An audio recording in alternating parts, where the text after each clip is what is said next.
Hello দর্শকবৃন্দ, আজকে গাছের ভিডিও না, আজকে দেখাবো আপনাদের সারের ভিডিও, গোবর সারের ভিডিও। আসলে যাদের গোবর সার ঝুরঝুরে করতে পারছেন না, তারা এই পদ্ধতি অবলম্বন করতে পারেন।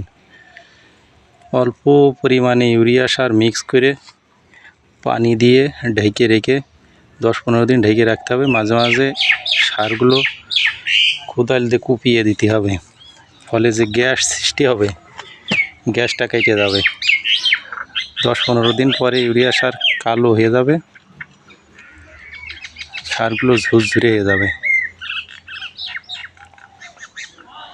তবে ইউরিয়া সারের পরিমাণ অনেক কম দেওয়া লাগবে। আর গোবর সার অবশ্যই মিনিমাম 8 থেকে 10 মাস, উপরে 1 বছর 2 বছর হওয়া লাগবে। ফলে এই যে এই ঘুটো কোয়ালিটির এইগুলো আর থাকবে না, এগুলো সব ঝুরঝুরে হয়ে যাবে। কিছু যে শক্ত হয়ে যায়, পানিতে ঢেকে রাখলে এগুলো ঝুরঝুরে হয়ে যাবে।